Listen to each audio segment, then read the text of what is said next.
Welcome to all the engineers. Three phase induction motor में rotating magnetic field का part खत्म हो गया और आपको डिस्ट्रीब्यूशन फैक्टर और पिच फैक्टर भी हम लोग पढ़ लिए, वाइंडिंग फैक्टर भी कंप्लीट हो गया। तो अब हम लोग स्टार्ट करेंगे थ्री फेज इंडक्शन मोटर का जो कोर पार्ट है, जो सबसे इम्पोर्टेंट पार्ट है, वर्किंग प्रिंसिपल।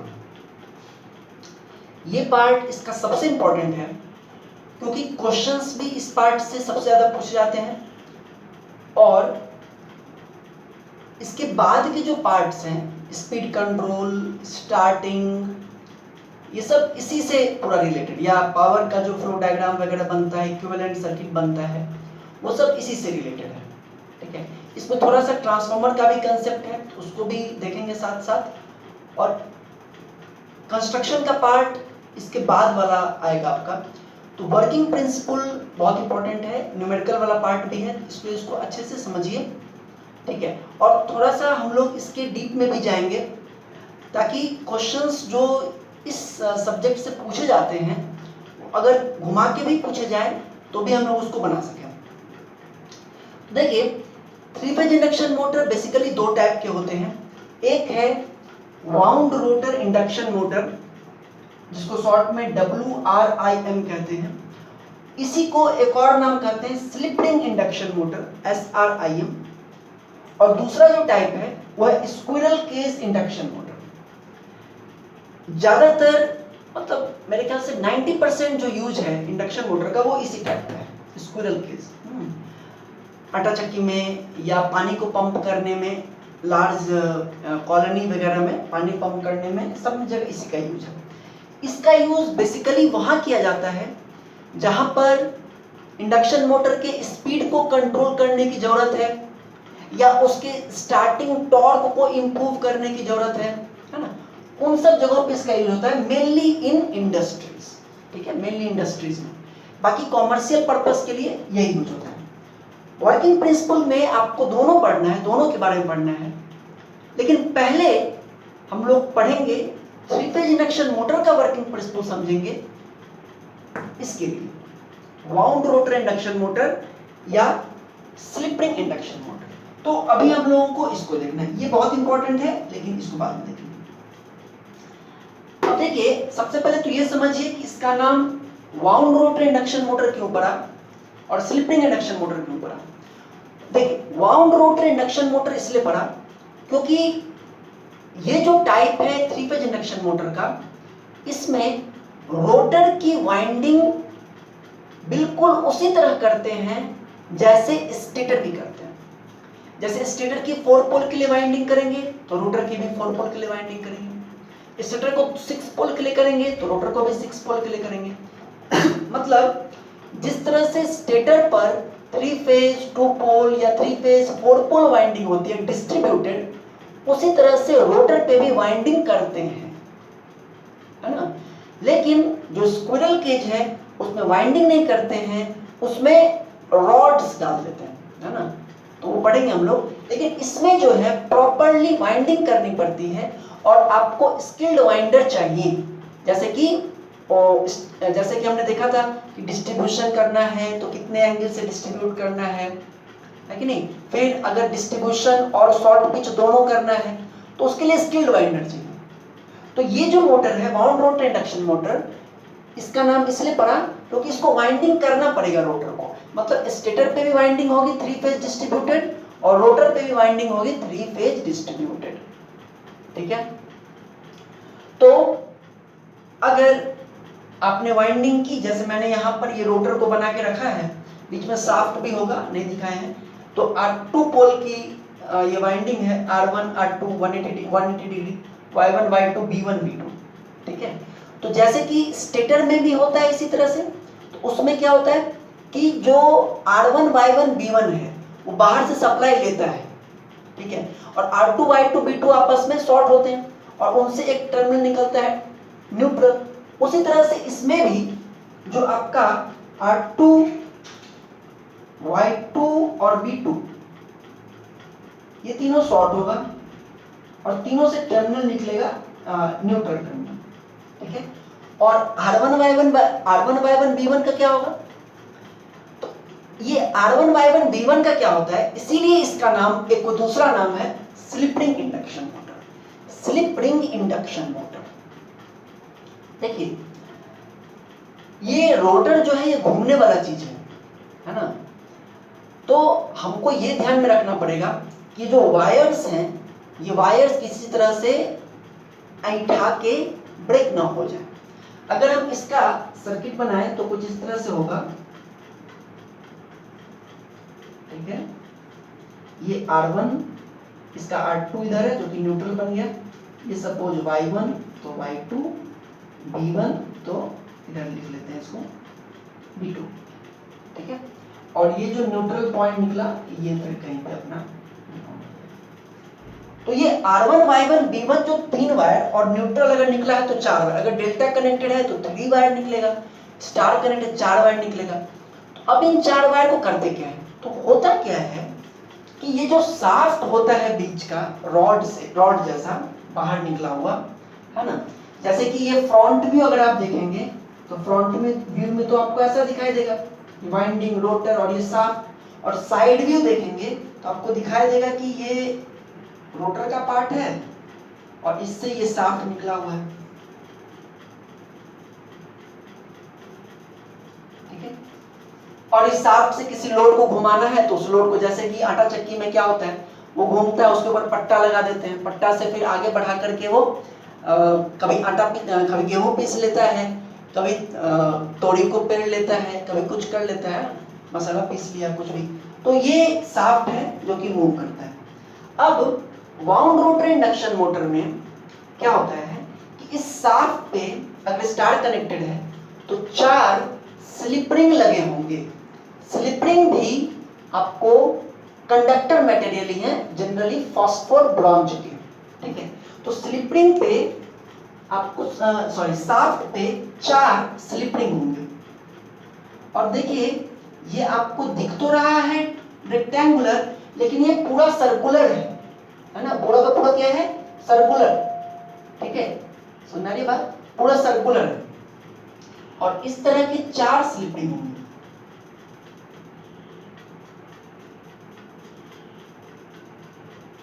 ठीक है, और इनमें R1, Y1, B1, न्यूट्रल सब क्या होगा, सोल्डेड होगा, ठीक है, R1, Y1, B1 एंड सब क्या होगा, सोल्डेड होगा, और इसके ऊपर से सप्लाई को आगे ले जाने के लिए क्या होगा, कार्बन ब्रश जो कि इनको टच करता रहेगा, और यहां पे चला जाएगा R1, Y1, B1 एंड, तो मेरी बात, तो इस तरह से जैसे अगर हाथ अगर मेरा शाफ्ट है तो यहाँ पर ये पूरा एक स्लिप रिंग 2, 3, 4 है ना, और रोटर से winding R1, Y1, B1 and सब लगा हुआ, अब ये सब घूम रहा है, रोटर घूम रहा है, ये सब घूम रहा है, लेकिन ब्रश जो इसके ऊपर है वो तो कांस्टेंट है, वो नहीं घूम रहा है ना, वो सिर्फ कांटेक्ट में है और इससे सप्लाई को लेकर के दे रहे हैं, ठीक है, तो आप समझ सकते हैं कि ये जो स्लिप रिंग है इसके साइड में है ना, स्लिप रिंग है इसके साइड में सोल्डरिंग होगी, ऊपर से ब्रश होगा और वो लेते जाएगा सब करंट को, है ना, इससे जो भी है उसको लेते जाएगा, समझ में आ रही है बात। तो ये सब जो है स्लिप रिंग ब्रश अरेंजमेंट से इस तरह से कनेक्टेड है, इसीलिए इसका एक और नाम क्या है, स्लिप रिंग इंडक्शन मोटर। तो मेरे ख्याल से आपको ये क्लियर हो गया होगा कि कैसे शाफ्ट पे स्लिप रिंग से 4 स्लिप रिंग लगा करके फास्फोर ब्रॉन्ज के और ये R1, Y1, B1 N connect करके और कार्बन ब्रश से सप्लाई बाहर लेते, R1, Y1, B1 को एन को बाहर निकालते, बात समझ में आ गई, ठीक है। अब तो ये तो आपको वाउंड रोटर का कंस्ट्रक्शन समझ में आया, अब आते हैं वर्किंग कि कैसे काम करता है, ठीक है। तो वर्किंग को हम लोग 3 पार्ट में डिस्कस करेंगे, हालांकि अगर और नोट्स में भी आपके 3 पार्ट में ही जाएगा, लेकिन अगर आपके एग्जाम में पूछता है वर्किंग तो आप केस 3rd ही लिखिएगा, है ना, क्योंकि तीनों केस तो समझने के लिए है, बाकी 3rd केस जो है वो मेन है, मतलब जो वर्किंग का सबसे इंपॉर्टेंट वाला पार्ट है, ठीक है। तो यहां पे हम लोग 3 केस लेकर के समझेंगे वर्किंग ऑफ इंडक्शन मोटर को। तो पहला जो केस है केस 1, केस 1 हम ले रहे हैं कि रोटर टर्मिनल्स ओपन, ठीक है, rotor terminals open. Rotor terminals open का मतलब ये है कि ये जो वायर, ये जो गया स्लिप रिंग पे, है ना, ये स्लिप रिंग पे जो गया, ठीक है, suppose this is slip ring and this is brush. तो इस तरह से तो ये ब्रश के बाद जो वायर है ना R1 का, फिर आप मान लीजिए इसी तरह से, है ना, Y1 का और B1 का, तो इनके बाद जो ये जो पार्ट है ये ओपन है, ये आपस में शॉर्टेड या आपस में कनेक्टेड नहीं है, इतना बनाने की आवश्यकता नहीं है। आप समझ रहे हैं कि ये किस तरह से है, ठीक है ना। तो आप इसको सिंपल ऐसे समझिए कि ये R1, ये Y1 और ये B1, और न्यूट्रल जो होता है उसको तो हम लोग बाहर निकाल के, ब्रश से बाहर निकाल के ग्राउंड कर देते हैं, ठीक है। तो ये जो तीनों हैं स्लिप रिंग के बाद, स्लिप रिंग के बाद जो कार्बन ब्रश है, कार्बन ब्रश से जो आउटपुट में क्या बनाए थे ना फिगर, तो ये तीनों क्या है, ओपन है ना, इनमें कोई भी करंट फ्लो नहीं कर सकता है, ठीक है। रोटर टर्मिनल्स ओपन, ये केस 1 है। समझिए अब बात पूरी की पूरी क्या होगी, ठीक है।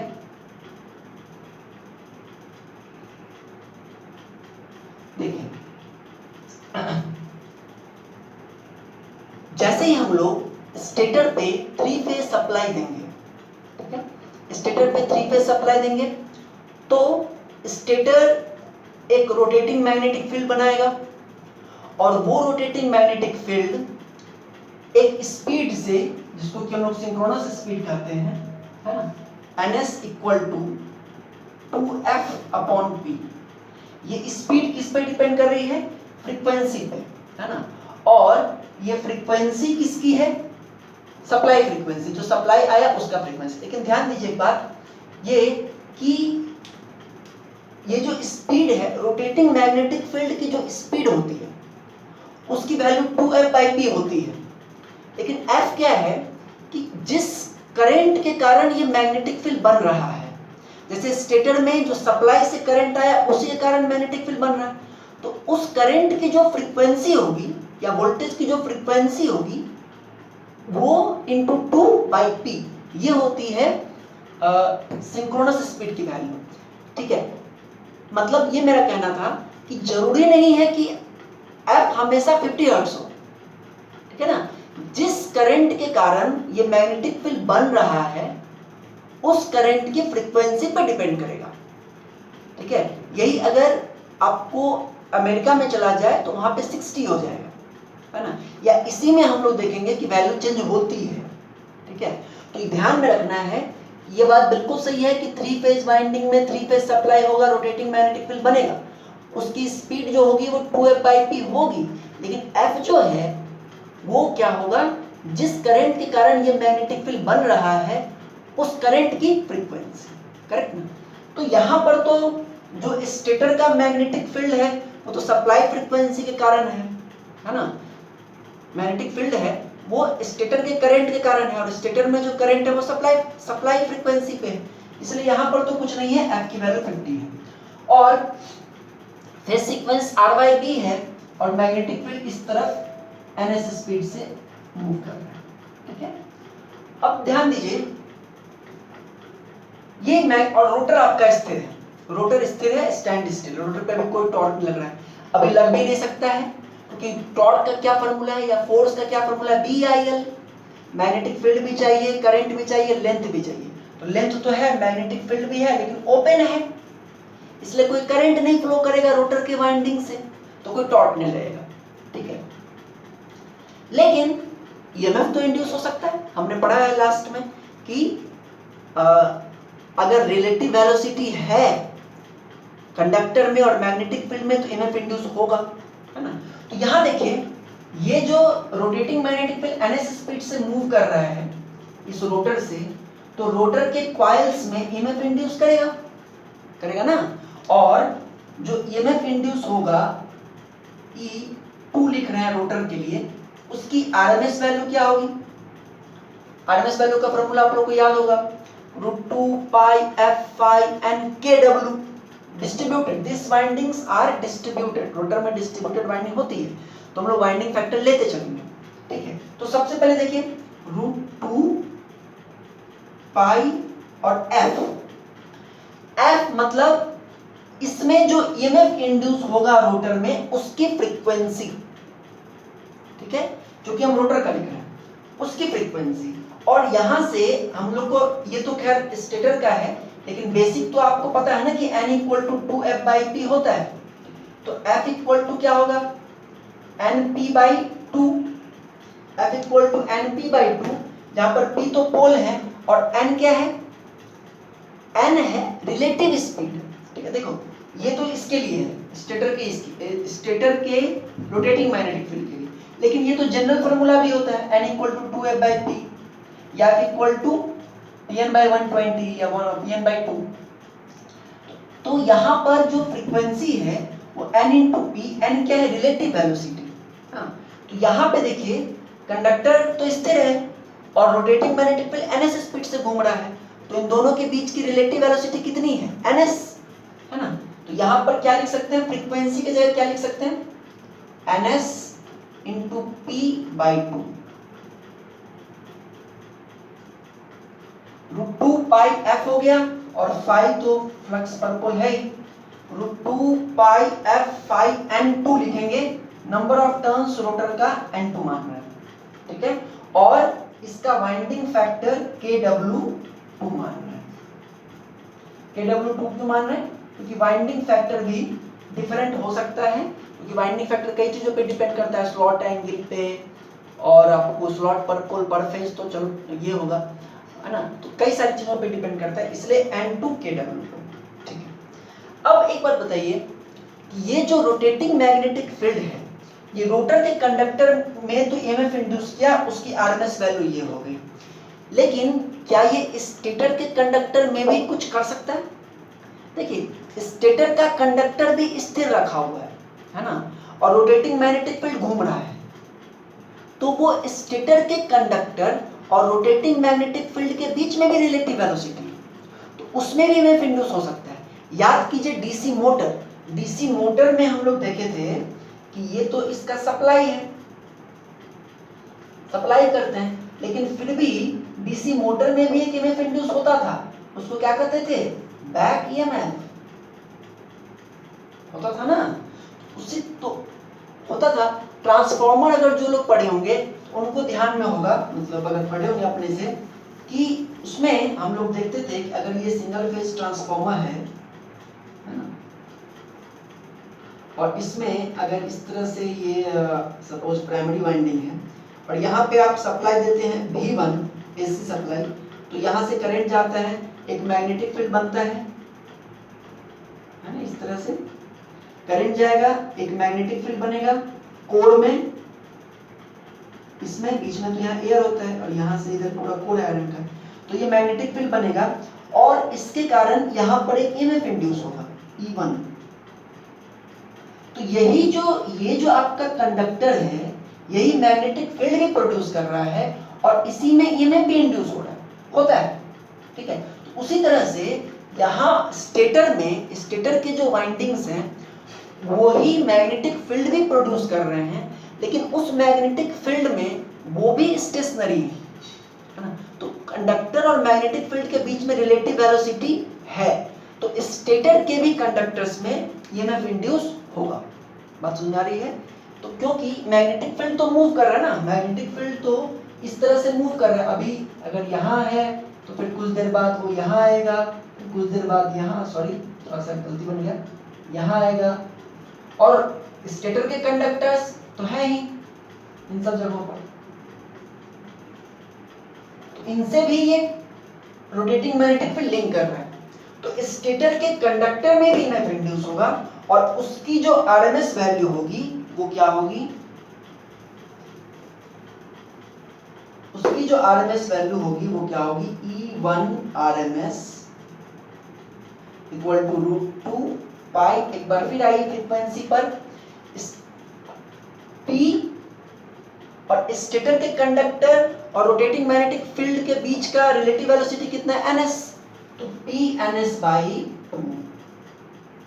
2 पाई f phi n1 kW1 volt.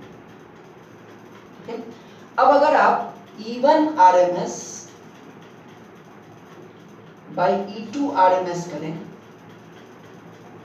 तो देखिए सब कुछ कट जाएगा, बचेगा सिर्फ क्या, N1 kW1 by N2 kW1 sorry N2 kW2, इसको कहते हैं N1 effective by N2 effective. ये आपको किसी चीज का याद दिला रहा है क्या, E1 by E2 equal to N1 by N2?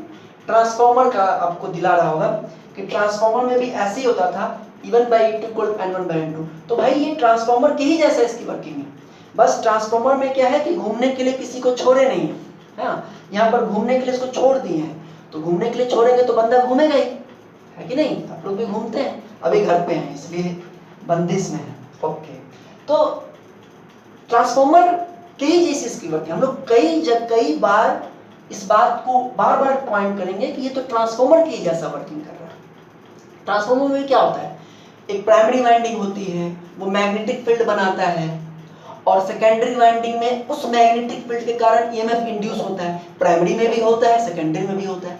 यहाँ पर भी आप अगर स्टेटर को प्राइमरी वाइंडिंग मान लें तो स्टेटर मैग्नेटिक फील्ड बना रहा है, और रोटर को अगर सेकेंडरी वाइंडिंग मान लें तो रोटर में ईएमएफ इंड्यूस हो रहा है और स्टेटर में भी ईएमएफ इंड्यूस हो रहा है। ठीक है, अच्छा फिर क्या होता था, फिर ये होता था कि ट्रांसफार्मर में सेकेंडरी साइड अगर कोई लोड लगाए तो उससे करंट फ्लो होगा, उसके कारण वो जो है अपना मैग्नेटिक फील्ड बनाएगा, वो मैग्नेटिक फील्ड प्राइमरी के मैग्नेटिक फील्ड को अपोज करेगा, तो इधर से एक्स्ट्रा करंट होगा, वो सारा कुछ इसमें भी होगा। ठीक है ना, कोई बात नहीं, आपको अगर मन में आ रहा हो कि सर ट्रांसफार्मर तो पढ़ा ही नहीं, इसके बारे में कोई दिक्कत नहीं है, आप सब समझ में आएगा आपको। तो ये एक पॉइंट है जो कि इसको ट्रांसफार्मर से थोड़ा सा रिलेट करता है, E1 RMS by E2 RMS equal to N1 effective by N2 effective। Okay ना, तो देखिए यानी कि ये जो पहला केस है रोटर टर्मिनल्स ओपन है, दोनों में ही ईएमएफ इंड्यूस है, इसमें भी ईएमएफ इंड्यूस है, स्टेटर में भी ईएमएफ इंड्यूस है, बैक ईएमएफ जिसको कहेंगे, और रोटर में तो ईएमएफ इंड्यूस है ही।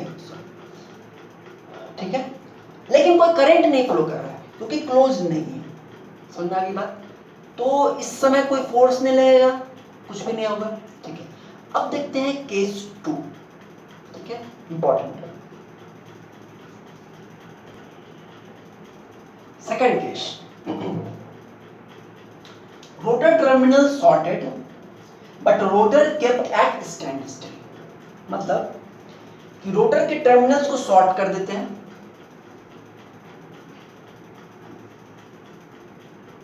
ठीक है, तो रोटर के टर्मिनल्स को शॉर्ट करेंगे तो एक करंट फ्लो होना स्टार्ट होगा और टॉर्क लगेगा। कैसे लगेगा हम लोग देखेंगे अभी, लेकिन हम रोटर को मूव नहीं करने दे रहे हैं, है ना। तो मतलब हम आपको ये इमेजिन करा रहे हैं कि सपोज यू आर बाहुबली, है ना, और रोटर मूव कर रहा है but you have kept it in your, है ना, कि नहीं मूव होने देंगे, ऐसा सिचुएशन है। टॉर्क लग रहा है, वो मूव करना चाह रहा है but you have kept it with your giant hands, तो आप उसको मूव नहीं होने देना। ठीक है, तो ऐसा सिचुएशन है और तब सोचना है कि वर्किंग। इससे बहुत ही कुछ इंपॉर्टेंट पॉइंट्स निकलेंगे जो कि थर्ड केस में आपको हेल्प करेंगे। देखिए, तो जब ऐसा होगा तो हम आपको एक सिंपल एक सिचुएशन बता रहे हैं कि सपोज कि ओमेगा टी इक्वल टू 0 पे जो आपका मैग्नेटिक फील्ड है, ओमेगा टी इक्वल टू 0 पे जो मैग्नेटिक फील्ड होगा वो किस तरह का होगा, वर्टिकली डाउनवर्ड, है ना। तो जब मतलब देखिए ये रोटर है ना, don't think it is stator, rotor है, इसके ऊपर यहाँ पे आपके स्टेटर है, तो ऊपर से ओमेगा टी इक्वल टू 0 पे मैग्नेटिक फील्ड वर्टिकली डाउनवर्ड होता है, तो या मतलब उससे निकल के मैग्नेटिक फील्ड नीचे जा रहा है, तो ये वाला जो पार्ट होगा वो नॉर्थ का होगा और ये वाला पार्ट जो होगा वो क्या होगा, साउथ का होगा। ठीक है, तो अगर इस मैग्नेटिक फील्ड का और इसका डायरेक्शन कैसे होगा, नीचे की तरफ, है ना। अगर हम इसको बना ही दें, मान लो इसको घचपच नहीं करना चाहते, बट अगर इसको हम बनाएं तो वो जो मैग्नेटिक फील्ड है उसका कुछ इस तरह से वो डायरेक्शन, ठीक है। उसको अगर हम यहाँ पे बनाना चाहें,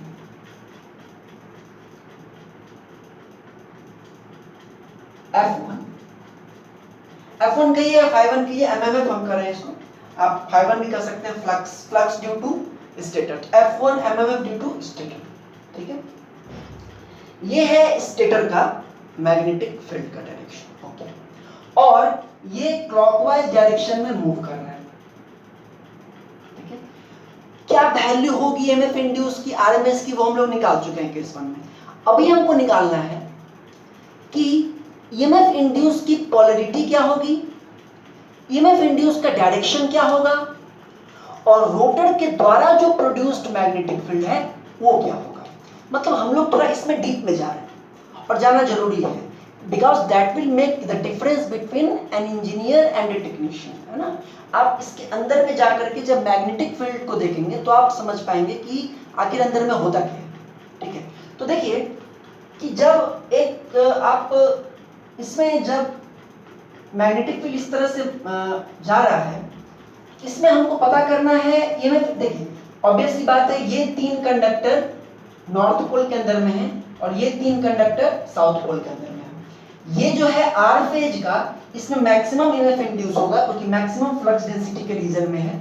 इन दोनों में कुछ कुछ कम होगा, खैर कोई बात नहीं। इन तीनों में ईएमएफ इंड्यूस का डायरेक्शन क्या होगा, using right hand, Fleming's right hand rule.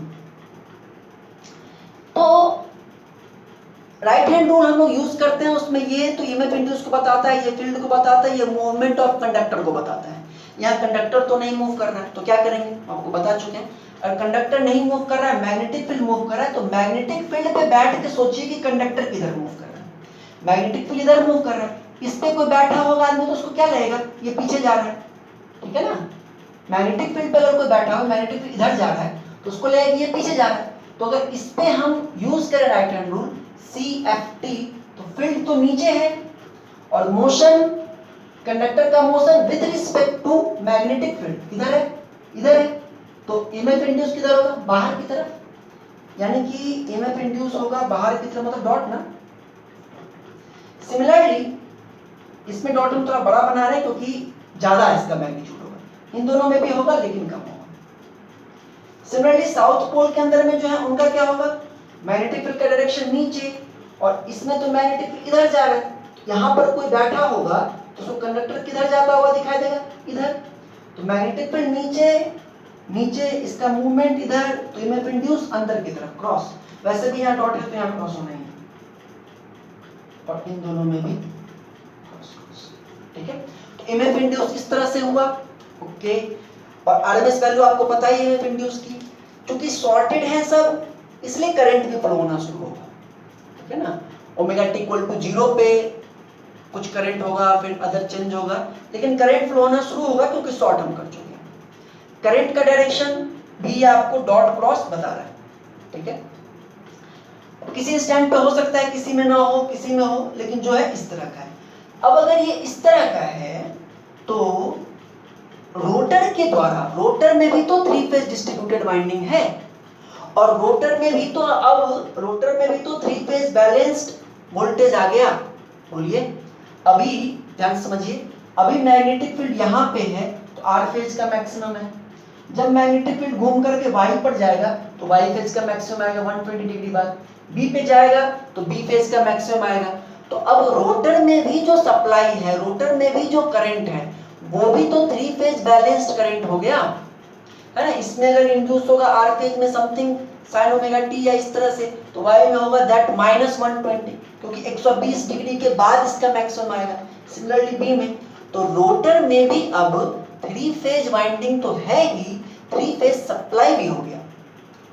तो जब भी पॉलीफेज वाइंडिंग है और पॉलीफेज सप्लाई है तो क्या प्रोड्यूस होता है, रोटेटिंग मैग्नेटिक फील्ड। यानी कि आपके इंडक्शन मोटर के अंदर में दो फील्ड है, एक स्टेटर के द्वारा है, एक रोटर के द्वारा है। मजे की बात है एक भी नहीं दिखता है, एक भी नहीं दिखता है, लेकिन है दो फील्ड, है ना। एक स्टेटर के कारण जो कि ns स्पीड से घूम रहा है, और एक रोटर के कारण। रोटर भी अपना एक मैग्नेटिक फील्ड बनाएगा, रोटर भी अपना एक मैग्नेटिक फील्ड बनाएगा, है ना। क्यों? क्योंकि इससे भी balanced current, 3 phase balanced current है और 3 फेज डिस्ट्रीब्यूटेड वाइंडिंग, इसका भी वही बात है। अब इसका मैग्नेटिक फील्ड का डायरेक्शन क्या होगा इस इंस्टेंट पर, ओमेगा टी इक्वल टू 0 पर। तो अब देखिए कि ये इन तीनों को अगर हम तीनों से करंट अगर इनवर्ट माने तो ये इनवर्ट, ऊपर वाले से बाहर, तो करंट का डायरेक्शन मैग्नेटिक फील्ड राइट हम यूज कर रहे हैं ना, ये वाला इसको मान रहे हैं, पंजा को मान रहे हैं करंट का डायरेक्शन, थंब बताएगा मैग्नेटिक फील्ड। इधर से अंदर जा रहा है, ऊपर से बाहर आ रहा है, इस तरह। यानी कि जो रोटर के द्वारा जो प्रोड्यूस्ड फील्ड है उसका डायरेक्शन कुछ इधर है, F2, F1 इधर है, F2 इधर है। रोटर प्रोड्यूस्ड मैग्नेटिक फील्ड, ठीक है। अब F1 तो नोट्स में Fs शायद लिखे हैं, तो देख लीजिएगा। ये तो ns स्पीड से घूम रहा है, और ये मैग्नेटिक फील्ड जो है ये किस स्पीड से घूम रहा है, ठीक है। तो ये किस स्पीड से घूम रहा है, तो हम लोगों को पता है कि रोटेटिंग मैग्नेटिक फील्ड की स्पीड निकालने का क्या फॉर्मूला है, 2f/p। तो जैसे स्टेटर का मैग्नेटिक फील्ड है, स्टेटर का, तो उसकी स्पीड क्या हो जाएगी, 2f/p सप्लाई फ्रीक्वेंसी। रोटर की फील्ड की स्पीड क्या होगी, nrf। देखिए nrf इसलिए लिखते हैं क्योंकि ns से तो लोग सिंक्रोनस स्पीड समझते हैं, रोटर के मैग्नेटिक फील्ड की स्टेटर के मैग्नेटिक फील्ड की स्पीड, nr से लोग रोटर की स्पीड समझते हैं, nrf से लोग समझते हैं कि रोटर के फील्ड की स्पीड, ठीक है। तो nrf जो है वो क्या होगा, ये होगा 2 into frequency of current in rotor, in rotor winding। Rotor winding में जो करंट है उसकी जो फ्रीक्वेंसी है वो डिवाइडेड बाय p, ये होगा। अब रोटर वाइंडिंग में जो करंट है उसकी फ्रीक्वेंसी क्या होगी, ठीक है।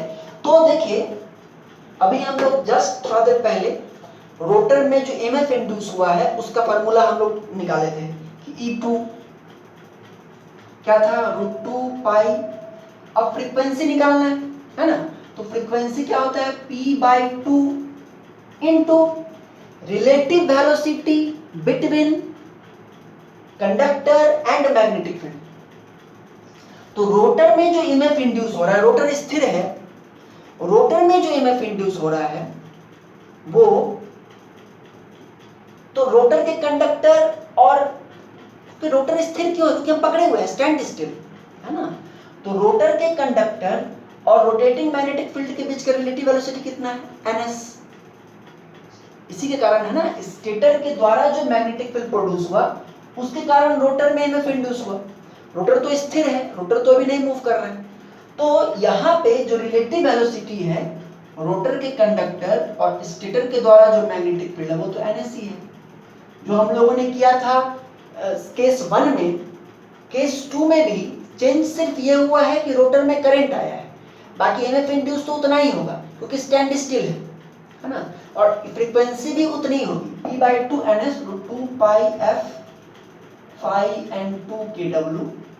यानी कि देखिए इसकी भी फ्रीक्वेंसी क्या हो गई, सॉरी इसकी भी फ्रीक्वेंसी वही है जो कि स्टेटर की है। इस कंडीशन में केस 2 में रोटर की भी फ्रीक्वेंसी वही आई जो स्टेटर की थी। मतलब क्या हुआ, मतलब ये हुआ कि जो rotating magnetic field produced by rotor है उसकी भी स्पीड क्या होगी, वही होगी जो rotating magnetic field produced by stator है। मतलब F2 जो है ये भी ns स्पीड से ही इस डायरेक्शन में जाएगा, और F1 जो है ये भी ns स्पीड से इस डायरेक्शन में जाएगा। F2 इसी डायरेक्शन में क्यों जाएगा, क्योंकि फेज सीक्वेंस की बात है, तो स्वाभाविक सी बात है इसका मैक्सिमम आया R1 का, उसके बाद Y1 का मैक्सिमम, उसके बाद B1 का मैक्सिमम, ठीक है। तो ये F2 भी इसी डायरेक्शन में जाएगा, F1 भी इसी डायरेक्शन में, F2 भी इसी डायरेक्शन में। तो बताइए क्या कभी इनके बीच का एंगल चेंज होगा, 90 डिग्री रहेगा। लेकिन ये चेंज होता है कैसे हम लोग देखेंगे अभी, लेकिन अभी फिलहाल के लिए देखिए। अच्छा, इसमें एक और पॉइंट ये है आपको कि हाँ, अच्छा इसमें अभी एक चीज और देखते हैं। देखिए, तो हमने ये कहा कि इस केस में रोटर में करंट फ्लो हुआ और हमने देखा कि रोटर का जो मैग्नेटिक फील्ड है वो भी सिंक्रोनस स्पीड से घूमता है और स्टेटर का जो मैग्नेटिक फील्ड है वो भी सिंक्रोनस स्पीड से घूमता है। अब देखते हैं कि इस कंडीशन में रोटर पे टॉर्क कैसे लगेगा। हम लोग घूमने तो नहीं दे रहे, रोके हुए, लेकिन टॉर्क तो लग रहा होगा।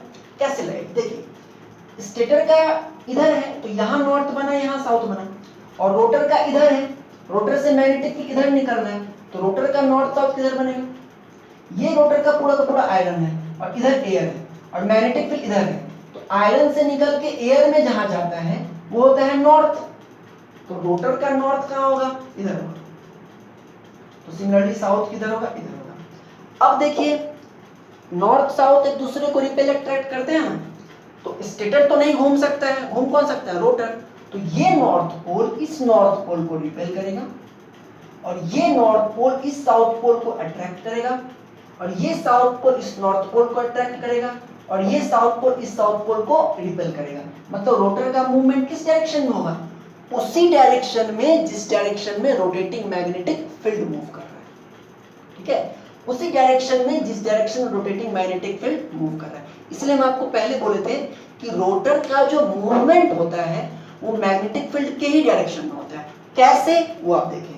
अच्छा, इसका एक और एप्लीकेशन है लेंज लॉ से। हो सकता है आप लोग से इंटरव्यू में पूछे कि रोटर का जो मूवमेंट है वो रोटेटिंग मैग्नेटिक फील्ड के ही डायरेक्शन में क्यों होता है, इसको लेंज लॉ से एक्सप्लेन कीजिए। तो देखिए, लेंज लॉ क्या कहता है? Effect opposes cause.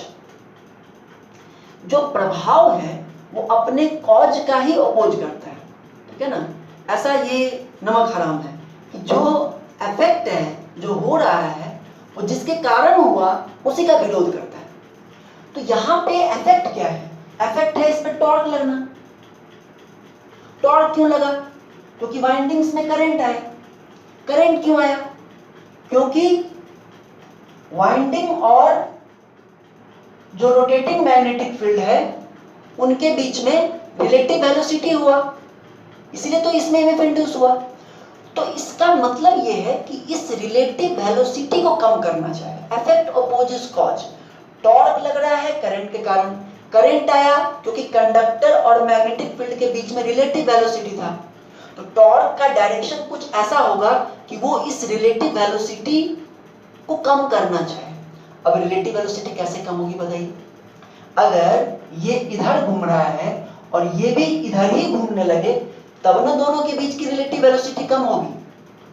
बोलिए, दो ट्रेन अगर एक ही दिशा में चले, एक ही स्पीड से चले, तो दोनों के बीच की रिलेटिव वेलोसिटी क्या है? आप इसमें बैठे हुए हैं, बगल ट्रेन में कोई और बैठा हुआ है और आप उसको देख सकते हैं आराम से, क्योंकि दोनों सेम स्पीड से चल रहे हैं। दोनों के बीच की रिलेटिव वेलोसिटी कितनी है? 0 है ना? तो रिलेटिव, या मान लीजिए अगर कोई ट्रेन तेज चल रही है, दूसरी ट्रेन धीरे है, तो अगर ये भी अपना स्पीड बढ़ा दे तो दोनों के बीच की रिलेटिव वेलोसिटी कम होती चली जाएगी। सेम डायरेक्शन में होगा तब ना। तो रिलेटिव वेलोसिटी को कम करने के लिए रोटर इसी डायरेक्शन में घूमेगा। तो लेंज लॉ से भी एक्सप्लेन हो गया। Effect opposes cause. टॉर्क लग रहा है क्योंकि कंडक्टर में करंट है। करंट क्यों है? क्योंकि ईएमएफ इंड्यूस हुआ। वो क्यों हुआ? कंडक्टर और मैग्नेटिक फील्ड के बीच में रिलेटिव वेलोसिटी है, तो टॉर्क ऐसे डायरेक्शन में लगेगा ताकि रिलेटिव वेलोसिटी को कम करे, यानी रोटेटिंग मैग्नेटिक फील्ड के ही डायरेक्शन में घूमेगा, मतलब क्लॉकवाइज घूमेगा। तो this can also be explain by Lenz law, जो मैंने आपको बताया। ठीक है, अब देखिए, इसमें ये तो आप समझे। आप क्या समझे? कि रोटर अपना मैग्नेटिक फील्ड बनाएगा जो कि ns स्पीड से मूव करेगा सेम डायरेक्शन में, इसमें कि स्टेटर का मैग्नेटिक फील्ड मूव कर रहा है ना? और टॉर्क जो लगेगा वो रोटेटिंग मैग्नेटिक फील्ड के ही डायरेक्शन में लगेगा। इतना तो आप समझ गए। अब एक बहुत इंपॉर्टेंट पॉइंट समझना है कि देखिए, ये जो F2 और F1 के बीच में जो एंगल होता है, जो यहाँ पर अभी आपको 90 दिख रहा है, होना भी चाहिए, है ना? क्योंकि होना क्यों चाहिए? क्योंकि हम डीसी मशीन में ही आपको बताए थे कि टॉर्क का जो फॉर्मूला होता है वो है π/8 p², है ना? F1 F2 साइन डेल, ये डेल को कहते हैं लोड एंगल ना, लोड एंगल, ठीक है। तो जो F1 और F2 के बीच का एंगल होता है वो होता है del, load angle, pi by 8 p square F1 F2 sine del, load angle, ठीक है। तो ये जो डेल है ये अगर 90 डिग्री होगा तो बेस्ट है, सबसे अच्छा है। लेकिन एक्चुअली में क्या है कि ये एंगल 90 नहीं होता है, 90 से कुछ ज्यादा होता है ना। ये तो F1 ऐसे ही है, F2 थोड़ा सा इधर होता है। उसके पीछे क्या कारण है और उसके इसके पीछे क्या कारण है, वो ट्रांसफॉर्मर के टॉपिक से रिलेटेड है। हम इसको छोड़ भी नहीं सकते हैं क्योंकि आगे बहुत आएगा ये। तो इसको समझने के लिए कि आखिर ये जो है ये इससे एंगल क्यों ऐसा होता है, उसके लिए हम लोगों को थोड़ा ट्रांसफॉर्मर के पार्ट को समझना पड़ेगा। और आज जो है आपको टाइम लगभग 40 से 41 मिनट हो चुका है और उसमें कम से कम आपको 20 मिनट लगेगा कम से कम, ट्रांसफॉर्मर में थोड़ा सा उस पर जाना पड़ेगा। एक्चुअली लीकेज रिएक्टेंस वाला जो कंसेप्ट है उसको टच करना पड़ेगा, तो दैट विल टेक टाइम। तो इसलिए आज का लेक्चर यहाँ समाप्त कर रहे हैं। नेक्स्ट क्लास में इसको कंप्लीट करेंगे और केस 3 कंप्लीट करेंगे, केस 3 हो जाएगा आसानी से तब। और उसके बाद फिर सीरीज ऑफ न्यूमेरिकल्स हैं, तो उसके बाद फिर वो क्लास और उसका अगला क्लास फिर प्रॉब्लम सेशन आपका होगा, ठीक है। आज का क्लास यहीं समाप्त करते हैं, ठीक है। Have a nice day, thank you very much, best of luck.